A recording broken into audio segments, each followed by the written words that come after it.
नमस्कार मंडळी, तुमचं सगळ्यांचं स्वागत आहे माझं चॅनल फॉरेनच्या गप्पा याच्यामध्ये. आज मी तुम्हाला खरंच फॉरेनच्या गप्पा सांगणार आहे.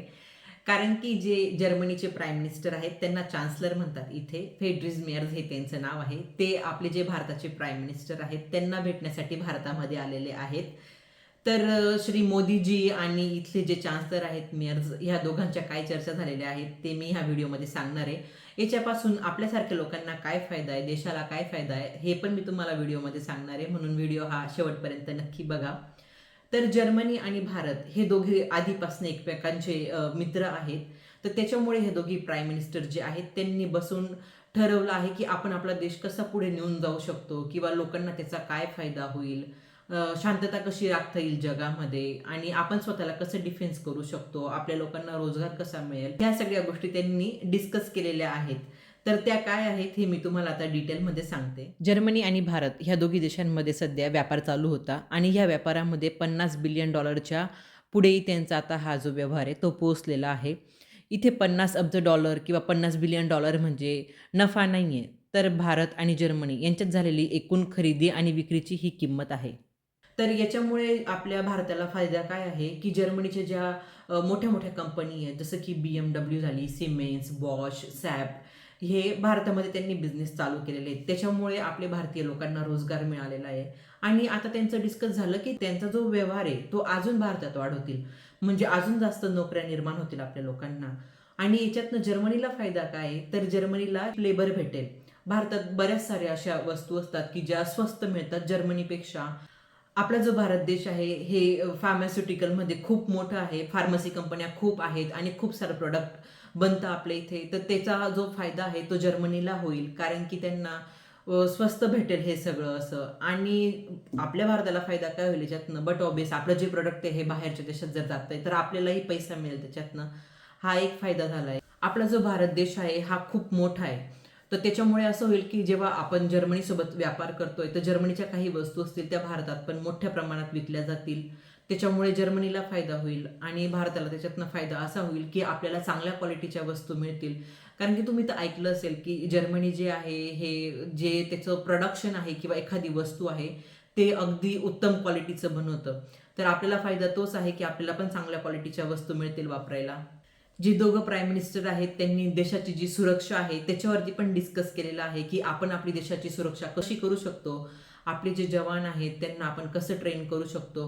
आणि सगळ्यात मोठी गोष्ट जी भारतासाठी फायदेमंद झालेली आहे ती म्हणजे जर्मनी जे आहे हे 6 सबमरीन इंडियाला देणार आहे. तर याच्यामध्ये असं आहे की ती जे सबमरीन आहेत त्यांची किंमत जवळपास €8 बिलियन आहे. म्हणजे ही खूप मोठी गोष्ट झाली आणि भारताकडे तर आता एअरफोर्स म्हणा किंवा जे आपलं आर्मी होतं ते चांगलं होतं. पण नेव्हीमध्ये आपल्याकडे कमी होत्या गोष्टी आहेत, आपल्याकडे खूप साऱ्या आहेत पण कमी होत्या आणि त्याच्यामध्ये जर्मन टेक्नॉलॉजीचं आपल्याला सबमरीन भेटतं आहे. म्हणजे ही खूप मोठी गोष्ट आहे. आणि ते जे आता ह्या सबमरीन आहेत ह्या भारतातच बनणार आहेत. जर्मनी जे आहे हे त्यांच्या टेक्नॉलॉजी भारतासोबत शेअर करणार आहे. म्हणून आपल्याला फायदा असा आहे की आपल्याला टेक्नॉलॉजी पण शिकायला मिळणार आहे आणि ह्या ज्या सबमरीन आहेत ह्या पण आपल्याला जे आपण बाहेरच्या देशाकडनं विकत घेतल्या असतात त्याच्यापेक्षा कमीमध्ये ते आपल्याला भारतात बनवून मिळतील. आणि याच्यातनं जर्मनीला काय फायदा आहे, तर ते जर्मनीला असा फायदा आहे की त्यांना भारत हा सगळ्यात मोठा मित्र भेटेल आता ह्या सगळ्या गोष्टींमधनं असं.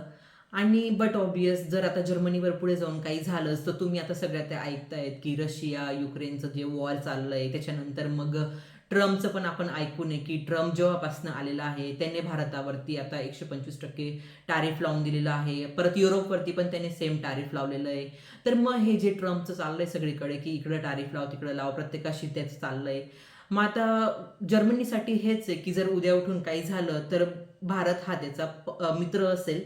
मग तेव्हा भारत मदतीला येईल. आपल्या भारतमध्ये सगळ्याच गोष्टी आपल्या आर्मी, नेव्ही, एअरफोर्स जसं मी म्हटलं हे डिफेन्स आपल्याकडे खूप चांगलं आहे. तर जर्मनीला त्या गोष्टींची मदत होईल तेव्हा. पुढचा जो टॉपिक होता त्यांचा डिस्कशनचा तो होता टेक्नॉलॉजी, आर्टिफिशियल इंटेलिजन्स. तुम्ही तर एआय सगळीकडे आता ऐकलेलंच असेल. त्याच्यानंतर सेमीकंडक्टर. तर याच्यामध्ये कसं आहे आपले जे भारताचे इंजिनियर्स आहेत हे आता जगभरात प्रसिद्ध झालेलं आहे आणि मॅथ म्हटलं म्हणजे भारताचे जे इंजिनियर आहेत किंवा भारताचे लोक आहेत त्यांचा हात कोणीच पकडू शकत नाही. म्हणून जर्मनीला पण आता जे चांगले इंजिनियर्स आहेत त्यांची गरज आहे आणि जे आपले भारताचे जे इंजिनियर्स आहेत त्यांनाही आता जॉब्सची किंवा चांगल्या पैसे कमवायची गरज आहे, म्हणून त्यांनाही इकडं जर्मनीला यायला मिळेल आणि जर्मनीलाही चांगले स्किल्ड वर्कर भेटतील. तर याच्यातनं भारताला काय फायदा होईल, तर भारतातले चांगले इंजिनियर बनतील अजून, किंवा मोबाईल गाड्या बनवायला आपल्याला मदत होईल आणि भारत अधिकच स्मार्ट बनेल.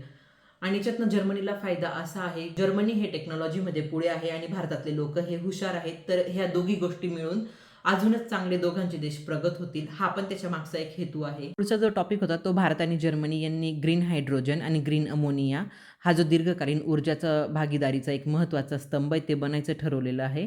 याच्यामध्ये भारताची जी कंपनी AM ग्रीन आणि जर्मनीची जी कंपनी युनिपर, तर यांच्यात दरवर्षी 5 लाख टनपर्यंत हा जो ग्रीन अमोनिया आहे हा खरेदीचा त्यांनी ठरवलेलं आहे असं. याच्यातनं भारताला फायदा हाच आहे की भारत आता काहीतरी दुसऱ्या देशामध्ये निर्यात करेल आणि जर्मनीला पण हा फायदा आहे की तो आता रशियासारख्या देशांवरती डिपेंड नाही राहणार आणि त्यांना क्लीन एनर्जी भारतातून भेटेल.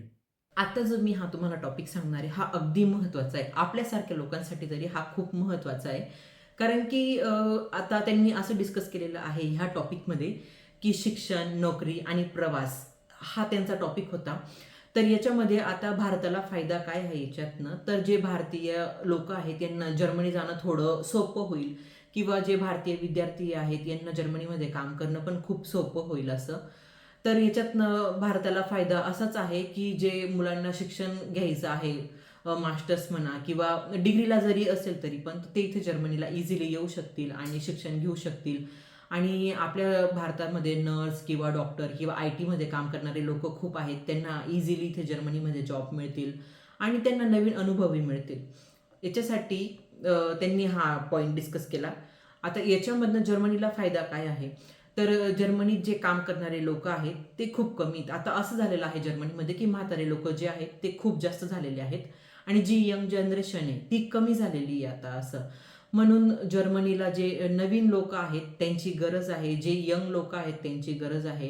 आणि तुम्हाला आता जसं मी मागे म्हटलीस की जे भारताचे इंजिनियर आहेत किंवा नर्स डॉक्टर जरी म्हटले हे अतिशय हुशार असतात आणि हुशार लोक जर्मनीला भेटतील असं मला वाटतं आणि बऱ्याच साऱ्या नोकऱ्याही इथं मिळतील. आणि अजून एक पॉईंट त्यांनी डिस्कस केला होता की जगात शांतता कशी राखता येईल असं. तर जर्मनीचंही तेच म्हणणं आहे की दहशतवाद जो आहे तो वाईट आहे. जे आपलं आता भारत, पाकिस्तान किंवा आजूबाजूचे जे देशांमध्ये सगळं चाललेलं आहे ते आणि युद्ध जे चाललेत बाकीच्या देशांमध्ये ते थांबायला हवे. सगळ्या देशांनी शांततेत राहायचं आणि मग असं पुढे काही झालंच तर मग हे दोघं देश एकमेकांना मदत करतील असेही दोघी प्राईम मिनिस्टरचं डिस्कशन झालेलं आहे. बऱ्याच साऱ्या न्यूजमध्ये किंवा तुम्ही आता इंस्टाग्रामला, फेसबुकला हे पोस्ट पाहत असणार, यूट्यूबला वगैरे न्यूजमध्ये की जर्मनी जे आहे त्याने भारतीय लोकांसाठी ट्रान्झिट फ्री विजा केलेला आहे. तर याचा अर्थ काय आहे नेमका, तर याचा अर्थ असा आहे की जे काही लोक होते त्यांना जर आता इकडे जायचं असेल US मध्ये किंवा UK मध्ये आणि त्यांची फ्लाईट आहे जर्मनीला स्टॉप आहे त्यांच्या फ्लाईटचा समजा, तर मग त्यांना आधी डॉक्युमेंटेशन करावं लागायचं, ट्रान्झिट व्हिसा घ्यावा लागायचा. त्याच्यासाठी काहीतरी फी होती 8,000 रुपये वेगळा एका व्यक्तीमागे, तेवढे भरावे लागायचे. पण मग आता जर्मनीने असं सांगितलेलं आहे की जर आता कोणाला US आणि UK जायचं असेल आणि त्यांना जर्मनीला स्टॉप घ्यायचा असेल तर त्यांना ते करावं लागणार नाही, ते आता त्यांना फ्री राहील. तर याच्यातनं असं होतंय की जे आपले भारतीय लोक आहेत त्यांचा जो पैसा आहे तो वाचतोय, वेळ वाचतोय, कागदपत्र जे आता त्यांना आधी द्यावे लागायचे ते द्यावे लागणार नाही. तर हा आपल्या भारतासाठी फायदा आहे आणि जर्मनीसाठी फायदा हाच आहे की जास्तीत जास्त लोक त्यांच्या एअरपोर्टवरनं जातील, म्हणजे खूप जास्त फ्लाईट येतील जातील आणि त्यांचे जे एअरपोर्टवरचे बिझनेस आहेत ते पण खूप जास्त चालतील. लोक खातील, पितील, काही वस्तू विकत घेतील एअरपोर्टवरती. तर हा बेसिकली जर्मनीचा फायदा आहे याच्यामध्ये. तर जेणेकरून जर असं फ्लाईट वाढत गेल्या तर मग मे बी ते पुढे जाऊन अजून दुसरे पण एअरपोर्ट ओपन करतील, बिझनेस वाढेल, हा त्यांना फायदा आहे. आता मी तुम्हाला फक्त सारांश सांगणार आहे की हे जे सगळं डिस्कशन झालेलं आहे तर त्याच्यातनं त्यांचं काय आता तात्पर्य निघालेलं आहे. तर भारताला फायदा असा आहे की भारताला नोकऱ्या मिळतील, पैसे मिळतील, चांगलं शिक्षण मिळेल, नवीन तंत्रज्ञान मिळेल, आपला देश जो आहे तो सुरक्षित राहील. आणि जर्मनीला याच्यातनं फायदे असे आहेत की जर्मनीला आता जो मोठा मित्र आहे तो भेटून गेलेला आहे आपला भारत, म्हणजे काम करणारे लोक मिळतील, नवीन बाजार जो आहे तो त्याच्यासाठी ओपन होईल आणि जर्मनीचंही जे पुढचं भविष्य आहे ते सुरक्षित राहील या सगळ्या गोष्टींमधनं. तर आता हे सगळं झालेलं आहे. आता बघू याच्यातनं काय काय होतं, काय नाही होत असं. आणि जसं मी म्हटले की आपल्या लोकांसाठी जे महत्त्वाचं आहे ते म्हणजे नवीन नोकऱ्या उपलब्ध होतील, शिक्षणाला येता येईल लोकांना असं. तर जर पुढे जाऊन काही रूल्स बनले तर त्याच्यावरती मी नक्की व्हिडिओ बनवेल. आणि तुम्हाला जर काही प्रश्न असतील त्याच्या रिलेटेड तर मला कमेंटमध्ये नक्की विचारा. मी त्याचेही व्हिडिओ बनवेल किंवा उत्तर द्यायचा प्रयत्न करेल. आणि जर तुम्ही माझ्या चॅनलला अजून सबस्क्राईब केलेलं नसेल तर सबस्क्राईब करा. धन्यवाद.